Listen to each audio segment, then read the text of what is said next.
Hey YouTubers, and welcome back to another, I guess, Woo! No, we're not doing this right now. Not, although this will probably end up at the very beginning of the video. Anyway, back to starting. Hey YouTubers, and welcome back to another real theory video. And all this, I have an amazing theory for Dragon Ball Super or Dragon Ball Z or whatever Dragon Ball related stuff.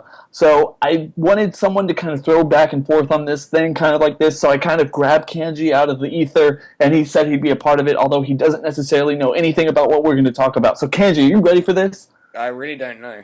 To be completely honest with you, when you say that, you just like grab me out of nowhere, and you're just like, I grabbed him by the arm and went, "I'm gonna show you something," and I'm just like, okay, all right, sure, go for it, I suppose. So anyway, guys, so I have this theory. So one of the biggest things about Dragon Ball Super, and also with the kind of the most recent episodes when they were showing basically the reanimated footage of the History of Trunks animated special and everything, they kind of reanimated to a point, to a T, where they were showing what future Trunks looked like when he was basically the same age as Kid Trunks is now in the series. I mean, would you agree? Like, what's up with that? That has everyone's kind of talking, like, what's going on here? Right, well, first of all, I just kind of want to apologize, by the way, because it just made a Skype noise, so I've just had to busy myself, so let's you'll look back in that and just say this bleep, bleep, and you'll be like, "What are you doing, Kanji?" So sorry about that.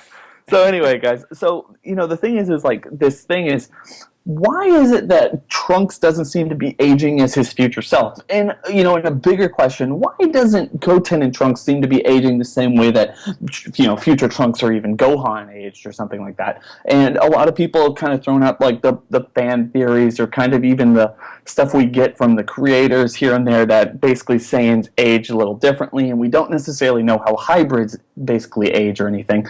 But I was thinking the other day, there might be an easier explanation to this, and honestly, I feel like it's because basically whenever they have Vegeta come in Dragon Ball Super, he drops like one line or something where he kind of helps to explain how Saiyan biology works and how Saiyan kind of their growth patterns, their growth spurts, and all this stuff kind of comes together in one way or the other. And what I'm thinking of is, what if Saiyans grow, like their biology changes and everything, and they grow based around the stress of their environment, be it, physical or emotional or something.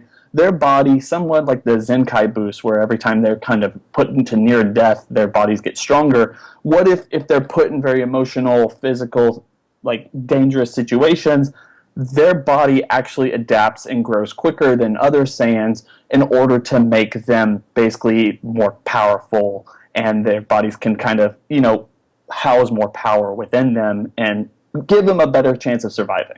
Well, I mean, like, that's pretty much kind of blown my mind right there. So I was just kind of, like, sat there going, what the hell's he getting at? And when you finally got to it, I was kind of like, oh, well, that does make sense. I mean, like, when you think about, like, how Gohan grew up and stuff, I mean, like, his dad didn't love him and all this stuff. Like, he just ditched him at every other... he just kind of, like, left him at every kind of moment he could do to go and fight. And, like, that emotional trauma aside, he had to get prepared to fight the Saiyans and stuff, and Piccolo pretty much, like, abused him for the entire time that he was training him, even though they were, like, secretly best friends. So, like, it's kind of like one of these things where you can understand why Gohan suddenly started to look a bit more grown up at that point. And then that kind of carries on as a bit of a theme. So, yeah, I guess you're pretty much onto something with that. I mean, the way I would see it is, okay, so one thing we know for certain, a couple of things we know for certain is when they sent when they sent Goku into the space pod and everything to go kill Earth, I mean, he was just a baby. And I think they said somewhere in this series, I could be wrong, please correct me in the comment section below, whether or not, like, they're going to go, they usually go get these babies after a couple years, if everything's kind of fine. But, a couple years in the growth pattern that we saw with Goku, or even Gohan, or for that matter, or anything, I mean, that person, he's going to be as big as Pan, if not, Kid Gohan from the beginning of Z. I mean, even with the Ozaru form and everything, it's just hard to imagine that he would be strong enough or able-bodied enough to kind of take out the entire civilization, even if he was just like this savage. But what if, he was supposed to be kind of put under so much physical pressure just to survive that he would have actually aged quicker if he had not had like a peaceful childhood? Because when we see Goku grow up in Dragon Ball, he kind of stays in a very kid-like form until basically Piccolo kills everyone and he goes and trains with Kami, and Nice. we know that all this stuff is happening, and he's under an immense amount of stress, training with Kami, dealing with Piccolo and everything, so his body adapts to it. Yeah, I mean, there's another thing you can also throw in there is if you're considering the rate of which they grow, they've also got the ability to turn into Uzarus, which is obviously like a rapid growth when they transform into a giant ape. So I hate using that phrase, but you know what I mean. But anyway, yeah, so I mean, like, the rapid growth in that kind of terminology does kind of fit in with the ability to grow in a stressful situation, because that's exactly what they're doing. They get stressed and they go, right, well, we better transform to do this. So it does kind of make sense that naturally they would grow like that anyway. Coupled with the fact that, funnily enough, we only really see Vegeta as a kid in one, sort of the way he looks there, and then all of a sudden you see him as like an adult. So it does kind of fit in with that, because, I mean, like, he had a stressful situation to grow in with what being basically, like, enslaved to Frieza. Yeah, exactly. But it also, I'm not saying he was the one who rapidly grew or anything. I mean, obviously he was coddled with Frieza. Frieza took care of him. He never really had to stress himself until he went to Earth. I mean, that was seen in Namek, where he was just kind of, destroying people left and right with Zenkai boosts. I mean, that was an incredible a stressful situation for him. And then we saw Gohan in the Cell arc go into the hyperbolic time chamber and come out like 4 years older, like a legitimate, like, man-child, kind of like he's really aged. Same thing with Trunks in that situation. And they kind of said that the Room of Spirit and Time, I don't know if I just called it two different names, but the Room of Spirit and Time, the Room of Spirit and Time was said to be an emotional and physical wreck on the body, because of it's just open vastness and all of this stuff. I mean, it's just impossible to kind of live in that situation. And that would definitely make them stressed and grow in a way that they probably wouldn't outside. And I'm just saying that, we can sit around and wonder why Kid Trunks looks different from future Trunks at the same age and all that. They haven't had the same upbringing. And if this kind of theory is right, then that would kind of really help explain why they looked childish and Trunks didn't, or Gohan wasn't, or anything like that. Yeah, I mean, also when you think about it, because I love bringing this up into absolutely every fucking video I can do, 'cause it's such a good theory,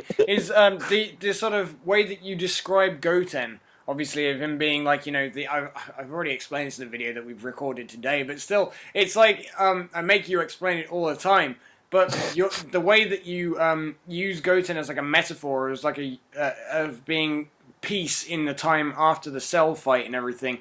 And that kind of carries through in the Boo arc when you start seeing him act like a child through the entire thing. He's one of the only characters you ever really see in the entirety of the show, in all of the series, act like a child. And that's because he's not had to really worry about anything too much. And if we were to, maybe after the Boo arc, he was actually so much more peaceful than every other character. He shrunk a bit and reverted back to his childlike self. So he's actually got shorter. I mean, who knows? Who knows how far you want to take that? I guess all this stuff is really just a theory, guys, and I think it's one of those things. It would kind of help solve a whole lot of headaches without trying to retcon a whole lot of stuff or trying to pull stuff out of your ass. Obviously, it's just kind of a fan theory. There's really no basis into it one way or the other. But I mean, if Saiyan bodies can already adapt for the Zenkai boost, why not adapt in kind of the same way for kind of a physical manifestation in their body when they already do that with, like Kanji said, with the Azaru form? So yeah, and the Super Saiyan forms as well, because it comes in a response to a need. All this stuff when they need to unlock it, sort of thing. So that makes the exact same kind of sense, but just as less of a tap into your potential and unlock that legendary form. It's more of a sort of just kind of grow, quick, grow, sort of thing. So it's like, it does make logical sense if that's the way they want to do it. But like you say, it's a theory, but it's a good theory nonetheless, and it does kind of pad together a lot of stuff. And trust me, if it means anything where we don't have to keep making videos about, like, why they're not growing up and stuff, then please, like, anything.